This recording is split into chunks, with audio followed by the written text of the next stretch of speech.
अस्सलाम वालेकुम ladies and gentleman, आपको खुशामदीद कहते हैं हम the queen and the jack show में। मेरा नाम है शफात अली और मेरे साथ मौजूद हैं रेबेका फरियाल, आप सबकी फेवरेट। बहुत ज़्यादा फेवरेट है। कैसी हैं आप? ठीक ठाक हैं? मैं बिल्कुल ठीक। कितनी अजीब बात है कि आज आपने इफ्तार के हवाले से जो इकदाम किए, हम बाहर गए, हमने एक सालगिरह में शिरकत की, हमने एक नन्हे मुन्ने मियाँ को देखा, दूल्हा को देखा। कैसा लगा आपको सबके बाद अब इस वक्त यहाँ बैठे हो पॉडकास्ट करते हुए? बहुत अच्छा लगा। आज का दिन वैसे ही बड़ा हेक्टिक था, बड़ा मुश्किल दिन था बिकॉज हॉस्पिटल से आके और सारी चीज़ें मैनेज करके थोड़ा डिफ़िकल्ट हो गया था। यस, बिल्कुल बिल्कुल सही बात है। अच्छा जी, तो पहली खबर आप बता रही हैं, मैं बताऊँ? पहले तो ये बताएं कि इस 2-3 दिन के गैप में थ्रू आउट द न्यूज़ आप बहुत जगहों पे पाए गए हो। यस, मतलब हर दूसरी न्यूज़ शफात अली, हर दूसरी न्यूज़ शफात अली, ऐसा ऐसा क्या? वो ट्वीट एक हुआ था यार। बेसिकली अगेन पहले मेरे ख्याल में इस इशू पे बात कर लेते हैं कि आटा तकसीम जो हो रहा है उसमें, जैसे मिसाल के तौर पे ये न्यूज़ हमने ही ब्रेक की थी। जब ये हमने ही इस न्यूज़ के ऊपर सबसे पहले बात की है सोशल मीडिया पे। इसके ऊपर और भी कई जगहों पे अब बात हो रही है हमारे ट्वीट के बाद से, और अच्छी बात यह है कि लोग इसको बहुत अप्रिशिएट कर रहे हैं। लोगों को लग रहा है कि वाकई सोल्यूशन है। देखें, अभी तक मुल्क में 7 अफराद जाँ बहक हो चुके हैं आटा की तकसीम के दौरान। फिर सुने, 10 किलो आटे के थैले के लिए 7 लोग मर चुके हैं। जिंदगी ख़त्म हो चुकी है उनकी। इससे ये भी पता चलता है कि हमारे मुल्क में सिर्फ 10 किलो आटे के लिए लोग इस हद तक अपनी जान को सेक्रीफाइस करने के लिए। इसका मतलब है कि इस मुल्क में 10 किलो आटे की कीमत इंसानी जान से ज़्यादा है। इसका ये मतलब है। और हम लोग वो लोग हैं कि जो माशाल्लाह अभी तक ये डिसाइड नहीं कर सके कि इस 10 किलो आटे को लोगों को तकसीम कैसे करना है। यार आप देखें, हमारे मुल्क में हर बंदे के पास शनाख्ती कार्ड है। उस शनाख्ती कार्ड के अंदर चिप लगी हुई है। उस चिप के अंदर कितने फंक्शन हैं जो कि आज तक हमने एक्टिव नहीं किए। मतलब पाकिस्तान इस रीजन में पहला मुल्क था जिसके पास चिप वाले NIC बने थे सबसे पहले मुशर्रफ दौर में, लेकिन उसके बाद से कभी इनको एक्टिवेट नहीं किया गया। क्यों नहीं किया गया? क्योंकि बस नहीं किया गया। क्योंकि इन चीज़ों के ज़रिए हम टारगेटेड सब्सिडी दे सकते हैं। हर एक के पास, जो लोग BISP में रजिस्टर्ड हैं उन लोग वो अपने शनाख्ती कार्ड नंबर के ज़रिए रजिस्टर्ड है। मुझे एक बात बताएं, इसमें क्या बड़ी बात है कि आप किसी नज़दीक तरीन अपने ग्रोसरी स्टोर पे जाते हैं, आप वहाँ पे अपना BISP कार्ड दिखाते हैं, वो मशीन पे चेक करके आपको आपका मुफ्त थैला पकड़ा देता है। ये पूरी दुनिया को इकट्ठा करके किसी फुटबॉल ग्राउंड में, उस फुटबॉल ग्राउंड के बाहर लोगों को लाठियाँ मार के, धक्कम पेल करके, और ये क्या नॉनसेंस है यार ये। और ठीक है, मैं एग्री करता हूँ कि रमज़ान में लोगों को रिलीफ देना चाहिए। 10 किलो आटा एक बहुत बड़ी नेमत है। मतलब 1200-1300 रुपए का हो गया यार 10 किलो आटे का थैला। वो अगर फ्री मिल रहा है तो वाई नॉट, हर बंदा आएगा। और लाहौर में तो अब 2-2 मिलने शुरू हो गए हैं ख़वातीन को। लेकिन उस सब के बावजूद यार ये तरीका ठीक नहीं है ना। मतलब क्या ये इतनी बड़ी चीज़ है किसके लिए कि इंसान ज़िंदगी से चला जाए। इससे पता चलता है इतनी बेचारे हैं, इतने मतलब वो उनकी इतनी रिक्वायरमेंट है कि उन बेचारों के घर में नहीं है खाने को। डिजिटाइजेशन और टेक्नोलॉजी दुनिया में हर जगह हो जाएगी, इस मुल्क में नहीं होगी। यहाँ पे हर चीज़ को ना ज़रा पीछे 2-4 फ्लैक्सें हों, उसके ऊपर लीडर की तस्वीर हो, फिर आगे एक ट्रक खड़ा हो, फिर उसके अंदर एक बंदा आए, फिर एक गरीब आए, वो इमदाद लेने के लिए हाथ आगे बढ़ाए, फिर लीडर साहब आए, उसको एक थैला। बल्कि लीडर क्या होता है? एक CSS अफसर होता है। और CSS अफसर की क्या क्वालिफिकेशन होती है? उसको बस अंग्रेज़ी का मजमून अच्छा लिखना आता है। तो वो आके अंग्रेज़ी का मजमून लिखने वाला जब वो 10 किलो आटे का थैला पकड़ाए, वो औरत गरीब जो 10 किलो आटे का थैला लेने पर आई हुई होती है, गरीब चादर में भी मुंह छुपा रही होती है, अपना उसकी कोशिश होती है वो अपने कद का भी पर्दा कर जाए। क्योंकि यार एक ये भी एक वो उसकी इज्जत नफ्स मजरू होती है ना, उसका ख्याल नहीं किया जाता। तो जब किसी को ख्याल नहीं होता इज्जत नफ्स का लोगों की, तो फिर इस किस्म के हादसात होते हैं और हो रहे। ट्रू, अफसोस की बात है। लेकिन वही आपकी वाली बात कि बिजली का बिल जब घरों तक पहुंच सकता है तो आटा क्यों नहीं? बिल्कुल पहुंच सकता है, बिल्कुल पहुंच सकता है। और ये बिजली का बिल से मुराद ये नहीं है कि एक्चुअली को बंदा जाके घरों पे दे। यार टेक्नोलॉजी इनकॉर्पोरेट की जा सकती है किसी भी चीज़ में।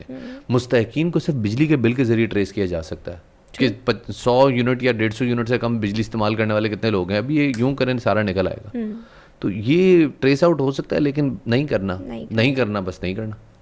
चलें जी, आपके पास क्या खबर है? मेरी छोड़े, मेरे भाषण चलते रहेंगे। एक परवाज़ थी फ्लाई दुबई की, और वो जो है दुबई से मालदीव्स जा रही थी। ठीक है।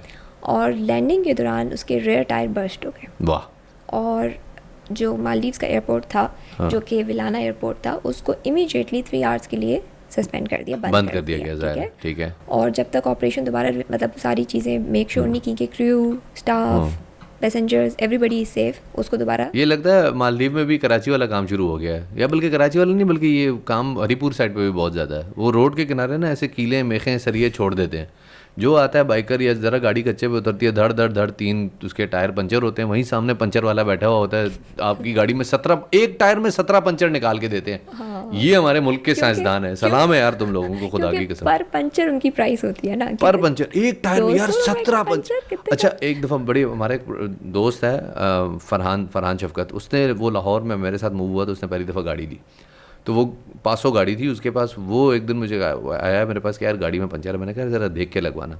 कहता है हाँ ठीक है। थोड़ी देर बाद वापस आया, कहता है यार गाड़ी में 7 पंचर निकले। मैंने कहा कितने? कहता है 7 पंचर। मैंने कहा कितने टायरों में से? कहता है एक टायर में से। मैंने कहा जानी तू खुद खड़ा हुआ था? कहता हाँ खड़ा हुआ था। मैंने कहा क्या किया? कहता वो चौक से निशान लगाता जा रहा था, मैं खड़ा हुआ देख रहा था। मैंने कहा वो चौक से निशान में बुलबुला निकल रहा था? कहता नहीं। मैंने कहा जानी तू लुट गया।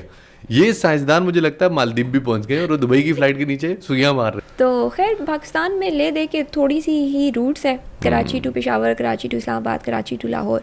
मर के हमने 2-3 और खोली हैं, क्या कहते हैं उसको, सियालकोट हो गई, फैसलाबाद हो गया, मुल्तान हो गया। उसमें भी नवाबशाह जो है उसको बंद कर दिया अगेन 23 मई तक, 2 मंथ्स तक वो ऑपरेशन 2 महीने के लिए रहेगा। एयरपोर्ट बंद।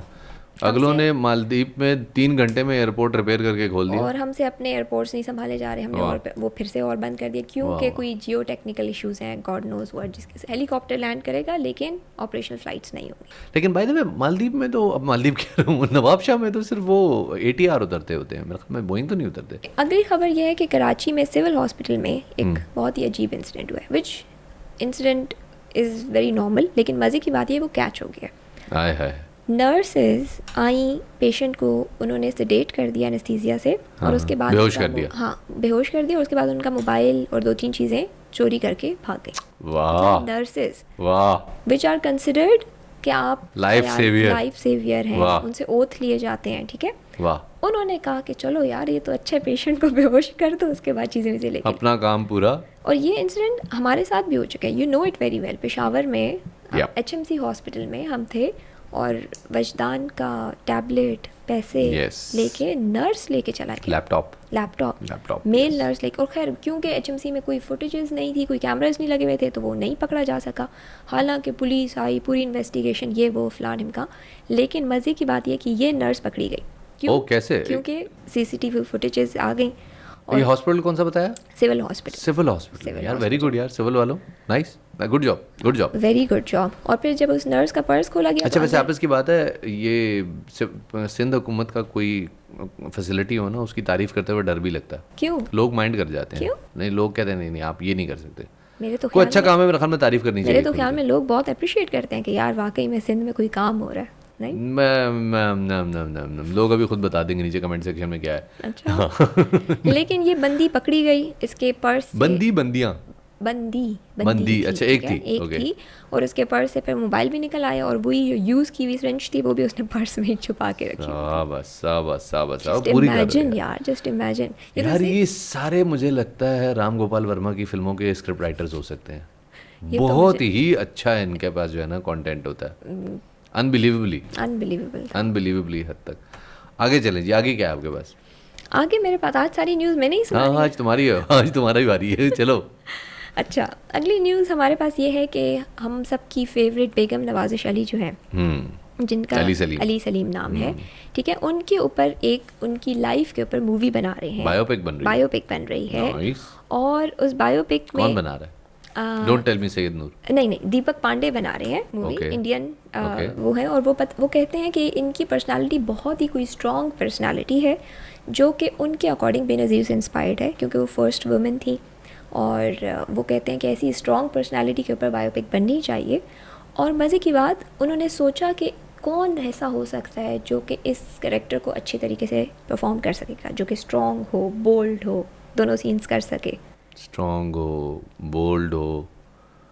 उनके जहन में ये और कैरेक्टर अली सलीम का प्ले करना है। मलिका शेरावत अभी तक मतलब कंफर्म नहीं है कि उन्होंने येस कर दिया, बट डिस्कशन में ये है कि मलिका शेरावत को ये रोल दिया जा रहा है कि प्ले करें। वाह आपको पता है ना अली सलीम जो है वो ये बिग बॉस में भी अपेयर हुए थे मेरे ख्याल में। हाँ, yes, but this is intense. और बाय द वे मुझे मेरा एक सवाल है वैसे यहाँ पे, ये आजकल इंडियंस को क्या हुआ भाई, इनकी हर स्टोरी में पाकिस्तान ज़रूर आ रहा है। मेरे ख्याल में आए ना ऐसे फ़र्क नहीं पड़ता, दोनों मुल्क इतने साथ हैं, लेकिन नेगेटिव में मत लेकर आए। आते हैं 100 बार लेकर आए, अच्छी स्टोरीज़ बनाएं। हर बार पाकिस्तान नेगेटिव क्यों हो जाता है, बुरा क्यों हो जाता है, ये मुझे समझ नहीं आता। हाँ, अगर मतलब अच्छी सोसाइटी दिखाना चाहें तो we don't have a problem, लेकिन वो अपने सोसाइटी के सच दिखाने के लिए हम काफ़ी हैं, हम लोग बोल रहे हैं उसके ऊपर हम काफ़ी लोगों के ज़्यादा। पता नहीं कौन सा इमेज बना देते हैं, आदाब करके हम बात कर रहे होते हैं। अस्सलाम वालेकुम अम्मी जान। अल्लाह की कसम मैंने आज तक जिंदगी में कोई ऐसा बंदा नहीं देखा जो घर में ऐसे आए, वो टोपी पहन के और वो 4 खाने वाला रुमाल और तावीज़ बिल्कुल यहाँ कस के बांधा हो, आंखों में सुरमा। अस्सलाम वालेकुम अम्मी जान, जनाब। और हम जनाब करके बात करते हैं। इंडियन फिल्मों में हमेशा हम जनाब करके बात करते हैं। बॉर्डर के उधर अगर आपने दिखाना है तो जनाब कर रहा होगा, इधर कर रहा होगा तो वो नॉर्मल बोल रहा होगा, हम जनाब हाँ जनाब, कैसे आप जनाब। चलो हम भी आज इंडियन फिल्मों की तरह बात करें, आदाब करके। अस्सलाम वालेकुम रबीका। नहीं, मैं तो आदाब करूंगी ना आपको इस तरह झुक के। क्या हुआ, आज सहरी की तैयारी नहीं हुई? सहरी अच्छा, वैसे तो बड़ा मुश्किल है क्योंकि मुल्क में माशाल्लाह सियासत का टेम्परेचर इतना हाई है ना कि आप मुमकिन ही नहीं है कि आप इस कीचड़ में अपने जो है ना अपने आप को गंदा किए बगैर अपने आप को निकल जाए। लेकिन फिर भी इसमें ख्याल में एक सिल्वर लाइनिंग है, उस सिल्वर लाइनिंग की बात करते हैं। आपको याद है कि पाकिस्तान ने एक चीफ जस्टिस देखा जिसका नाम था इफ्तिखार चौधरी। इफ्तिखार चौधरी साहब जो हैं वो उन्होंने एक सुप्रीम कोर्ट के अंदर एक नई चीज़ ईजाद की और वो था सू मोटो। वो खुद से अदालत कहती थी कि ऐसी की तैसी इधर लाओ, मेरे सामने लाओ। वो सू मोटोज होते रहे और उन सू मोटोज में फिर जो चेरी ऑन टॉप थे वो साकिब निसार साहब थे। साकिब निसार साहब जो हैं उनके बारे में मतलब वो ये था कि यहाँ से गुजर रहे हैं, एक गली में गटर बंद है, तो सुबह सुप्रीम कोर्ट ने बंद गटर के ऊपर सू मोटो ले रहे, जरूरी नहीं साकिब निसार साहब वहाँ पे गुजरे हुए हो। व्हाट्सएप पे कोई पिक्चर आ गई, कोई उस ज़माने में डब स्मैश होती थी, कोई डब स्मैश पे कोई वीडियो आ गई, कोई इंस्टाग्राम पे कुछ मिल गया उनको, तो उन्होंने उसके ऊपर सू मोटो ले। फेसबुक बहुत देखते थे वो, और फेसबुक के ऊपर जो है ना वो, और ट्विटर से तो बहुत ही ज़्यादा इंस्पायर थे वो साकिब निसार साहब की सारी चीज़ें। यानी आप अंदाज़ा करें कि उन्होंने, बंदे ने कहा कि जी कालाबाग डैम बनना चाहिए, उन्होंने उसका नोटिस लिया, उन्होंने कहा डैम बनना चाहिए, क्यों ना हम डैम के लिए एक फ़ंड कायम करते हैं, चलो भी सारे अपनी तनख्वाहें दो, डैम बनाते हैं, हम ये डैम बनाएंगे। पूरी दुनिया को पागल कर दिया, प्रॉपर्टी के डिस्प्यूट्स मंगवाए और बड़े बड़े लैंड ग्रैबर्स से उन्होंने कहा कि ठीक है आप लोग इतना जुर्माना डैम फंड में दे दें तो आप लोगों को हम माफ़ कर देंगे। तो वो डैम फंड के उन्होंने, मतलब ये दुनिया में कहीं और नहीं हुआ कि सुप्रीम कोर्ट का चीफ जस्टिस इस किस्म की हरकतें कर रहा हो, माइक्रो मैनेजमेंट्स कर रहा हो, एडमिनिस्ट्रेटिव मामलात में जा रहा हो। होता क्या है कि ये बात पहले सिर्फ एक थियरी थी, बट अब ये बात एक प्रूवन फैक्ट बन गई है कि unlimited authority creates unlimited nonsense. ये सब हमने देखा। इसकी एक और अगली कड़ी आती है जस्टिस गुलजार जब आते हैं, और जस्टिस गुलजार जब आते हैं तो कराची में एक बड़ा अजीबोगरीब वाक़या होता है। Pavilion and club out of nowhere demolish कर दिया जाता है। क्यों? बस वैसे ही जी। और कितना जुल्म हुआ था, कितना जुल्म हुआ यार, कितना जुल्म, कितनी बड़ी। अच्छा, तोड़ के क्या बना दिया आपने वहाँ पे? देखो मुझे खाली ये कि कराची में वैसे कोई एंटरटेनमेंट की आपकी एसएच वो नहीं है, वो कितना हेल्दी स्पॉट था वहाँ पे। सारी चीज़ें मतलब और ऐसे पॉपुलेशन क्लस्टर में था जिस पॉपुलेशन क्लस्टर में, यानी गुलिस्तान जौहर में, गुलशन में, उस पॉपुलेशन क्लस्टर के लिए ये पवेलियन का स्पॉट जो था ये एक मरकजी सेंट्रल हैसियत थी। आप देखें हर वक्त 2-2.5 हज़ार बंदा होता था वहाँ पे जो हेल्दी एक्टिविटीज़ में इन्वॉल्व होता था। लोग टेनिस खेल रहे हैं, लोग बास्केटबॉल, और ऐसी जगह थी बच्चों, औरतों, मर्दों सबके लिए एक साथ प्रोवाइड हो रही थी। उसमें जस्टिस गुलजार का एक और सूमोटो नस्ला टावर, आप देखें हमारे कितने दोस्तों के वहाँ पे डैमेजेस हुए हैं, लोगों ने कितने बड़े बड़े प्लॉट थे। और किस बात पे कि वो 1951 के नक्शे में तो ऐसा नहीं था, तो 1980 के मास्टर प्लान में नहीं थे तो तुम निकलो यहाँ से कल्टी क्योंकि मैं बादशाह हूँ। सही बात है। Finally that absolute ridiculous nonsense has been put to an end, और एक बिल ले आया गया है। बिल किसने दिया मैं इसकी बहस में नहीं जाता, लेकिन बिल ये है कि अब सिर्फ सुप्रीम कोर्ट का चीफ जस्टिस सू मोटो नहीं लेगा, सू मोटो लेंगे 3 जज, टॉप 3 मोस्ट सीनियर जज, चीफ जस्टिस और 2 मोस्ट सीनियर जजेस। तो ये लोग सू मोटो लेंगे, और अगर ये लोग कोई भी सू मोटो लेते हैं और उस पर 2-1 आ जाता है, यानी 2 जजेस एक तरफ हो जाते हैं और एक तरफ हो जाता है, तो उस पर सू मोटो ले लेगी सुप्रीम कोर्ट और ले सकती है वोटिंग के बेस पे हो जाएगा। अगेन उसमें ये इम्कान ज़रूर है कि अगर सारी एक ख्यालात के हुए और सारी एक पार्टी से पैसे लेके बैठे हुए तो क्या होगा। होता है ना मुल्क में, तो हमारे मुल्क में तो मशहूर है ना कि वकील करने से बेहतर है जज कर लो।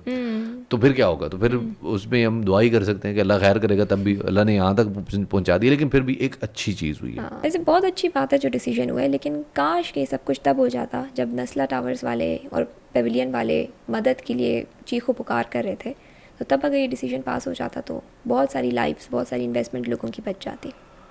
आई विश कैसा हो जाता। क्या है आपके पास भाई? पेट्रोल की प्राइसेस 1 अप्रैल से थोड़ी डिक्लाइन हो रही हैं, जी, विच इज़ अ जी, गुड जी, न्यूज़, बिकॉज पेट्रोल कहाँ पहुँच गया है यार। मतलब 10,000 का पेट्रोल जो है ना टैंक फुल हो रहा है। बट 35 लीटर की गाड़ी का 10,000 10,000 का पेट्रोल आ रहा है। My God. और अब सुना है कि गैस का इशू भी कराची में शायद सॉर्ट आउट हो जाए। शहबाज शरीफ ने ऐलान तो किया है, लेकिन आपको पता है शहबाज शरीफ क्योंकि साहब के गैस का भी ऐलान बहुत बुरा इशू ये होते हैं सारे, वो हो ना हो। यार, अफ्तारी के वक्त नहीं है, सहरी के वक्त नहीं है, जुल्म है ना यार। जुल्म दी अखीर है, मैं कहता हूँ। एक और बड़ी अजीबो गरीब खबर आई है जी, बताइए। पाकिस्तान में आपको पता है अब हमारा कोई चांस नहीं है, सब लोगों की इत्तला के लिए बता रहा हूँ कि हम IMF में जाएं। तो जब IMF में नहीं जाएंगे तो चीज़ें स्टेबिलिटी की तरफ कैसे जाएंगी? और IMF में हम क्यों नहीं जा रहे? क्योंकि IMF कह रहा है कि भाई आप लोगों ने 2 दफ़ा हमसे मुआहदा करके तोड़ा है, खान साहब के दौर में जो हुआ था। और उसके बाद मिफ्ता इस्माइल ने जब कमिटमेंट्स बनाई और जब वो IMF के साथ मुआहदा कर रहा था, तो मिफ्ता इस्माइल साहब को इसहाक डार साहब ने हटा दिया। और इसहाक डार साहब उस वक्त TV पे आके कहते थे कि जी IMF से मैं अपनी ज़ुबान में बात करूँगा। वो मेरी इतला है कंफर्म, मतलब जिस बंदे ने बताई हो वो उस बंदे की मुझे उस पर कोई शक नहीं है कि जब मुज़ाकरात हो रहे थे ना IMF के साथ हमारे आज से 40-45 दिन पहले, तो उस वक्त डार साहब की तरफ से जो स्टेटमेंट आता था, IMF वाले हिस्ट्री में से उन्हीं का स्टेटमेंट निकाल के जी इस हवाले से आपका ये फरमान है, इस हवाले से आपको ये फरमान है, इस हवाले से आपको ये फरमान है, मैं आप पे ट्रस्ट ही नहीं है। डार साहब के ऊपर उनका शदीद डिस्ट्रस्ट है और वो बिल्कुल डार साहब की किसी कमिटमेंट को फॉलो नहीं करना चाहते। और उसकी कुछ वजह इमरान खान साहब की भी है और कुछ वजह जो है वो मिफ्ता इस्माइल को हटाना भी है। वो सारी वजूहात एक तरफ है। तो उसमें एक अजीब काम ये हुआ है कि फॉरेक्स वाले जो हैं, ये जो मनी एक्सचेंज कंपनीज होती हैं, इनकी एक यूनियन, इनकी एक एसोसिएशन है, उसके सदर हैं मलिक बोस्तान साहब।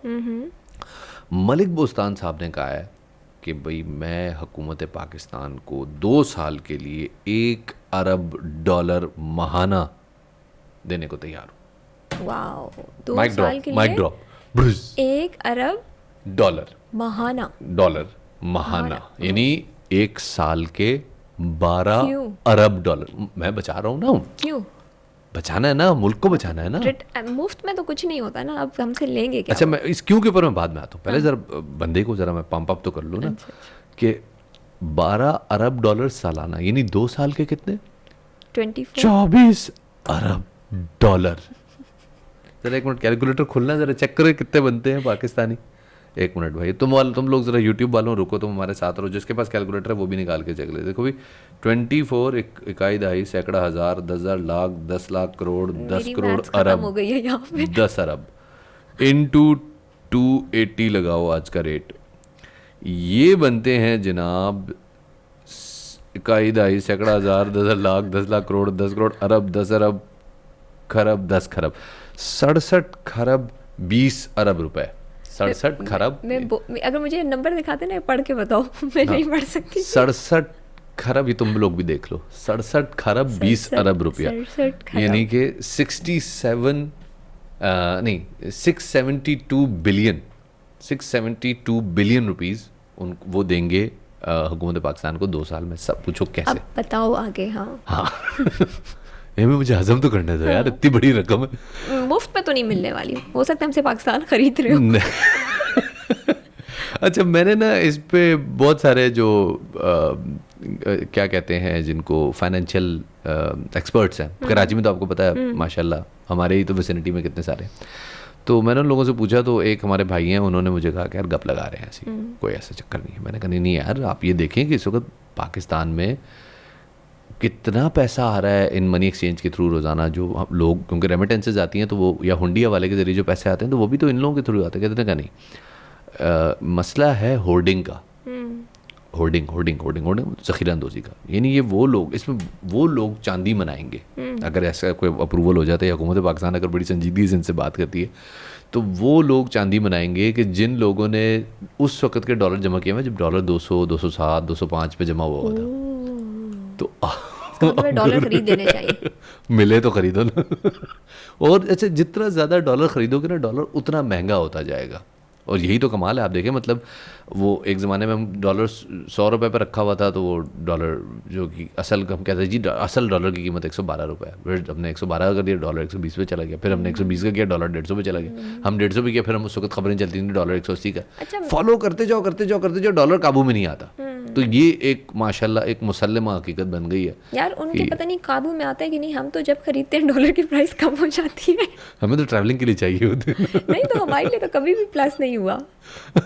ये वैसे सबसे बड़ा मसला है। मुझे याद है तो जब हम लोगों ने वो दुबई ने जब वो 4000 दरम वाली शर्त लगाई थी, 8 घंटे में फिरा था पूरे कराची। वो 4000 दरम किसी एक एक्सचेंज से मिल जाए, क्योंकि एक शनाख्ती कार्ड पे एक ही ट्रांजैक्शन हो सकती है।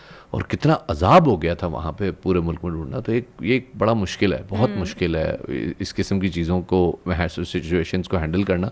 अब अल्लाह करे यार हालात ठीक हो जाए प्लीज़। भाई शहबाज स्पीड कोई काम कर ले यार, जानी प्लीज़ ये वाला काम तो कर लेना यार, IMF तो मनवा ले। आगे क्या आपके पास? आगे ये है कि एक नया कपल देखने को मिला है। यार तुम्हें कपलों की बड़ी पता यार है। मुझे बस यही तुम्हारा नाम gossip मैंने अच्छी कपिल शर्मा लग दिया। यार मुझे आपकी इन पॉलिटिक्स वालों पे कोई इंटरेस्ट नहीं होता। मैं कहती हूँ अच्छा हाँ ठीक है सही है। जब वो टोटल नो लिफ्ट ना, मैं इतने भाषण जमा करके आता हूँ तुम्हारे लिए। करो कि कायदे आज़म, सॉरी इमरान खान को कायदे आज़म वाली नहीं वाकई में कायदे आज़म वाली कैप जो है ना वो गिफ्ट हुई है। हाँ नाइस। मुझसे ये बातें करो। मुझे ये बताओ कि तुम खान साहब की सपोर्टर क्यों हो, मुझे इतना बताओ। यार मैं किसी की सपोर्टर नहीं हूँ, लेकिन मैं किसी के अगेंस्ट भी नहीं हूँ। दिल्ली जी ये सब मेरे सामने कह रही, वरना असल में तो तुम यार खान साहब की सपोर्टर हो थोड़ी बहुत ही। इस तरह तो फिर आप मुझे खामोशी का जवाब आप जानते हैं क्या? इस तरह तो फिर आप मुझे शहबाज शरीफ का भी कह सकते हो, क्योंकि मैं लाहौर को भी कहती थी कि वाकई में बनाने वाले जो हैं वो शहबाज शरीफ मियाँ साहब हैं। और मरियम की भी सपोर्टर होगी इस तरह से, क्योंकि तुम कहती हो कि नहीं वो माशाल्लाह प्यारी बहुत है। हाँ क्योंकि वो बहुत प्यारी है। लोगों ने गालियाँ देनी शुरू कर देनी है। अच्छा लिसन यार खुदा की कसम, मर्डर मिस्ट्री 2 आ रही है। जेनिफर ऑनिस्टन।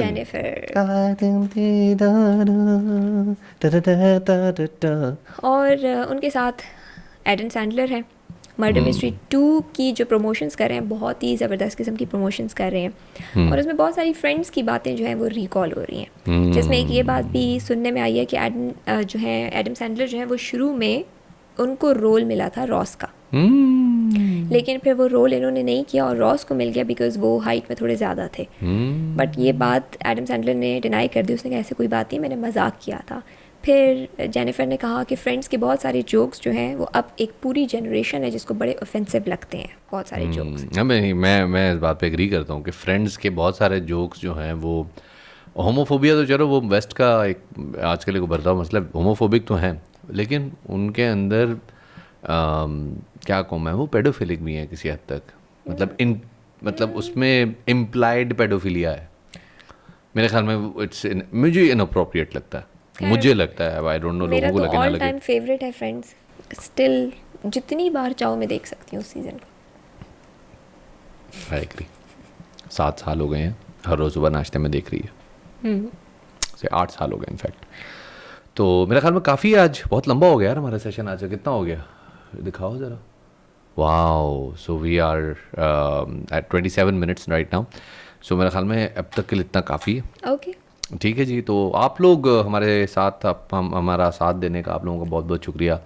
अपना और अपने गिरदोनवा के लोगों का सब ख्याल रखिएगा। एक मिनट जब दरमियान में आप मुझे न्यूज़ सुना रहे थे ना, कोई बहुत ही, आप देखना जब आप एडिट करोगे उसमें एक सेकंड के लिए ना बिल्कुल आप यही कैरेक्टर बन चुके थे न्यूज़, शायद मसूद न्यूज़ बताते हुए।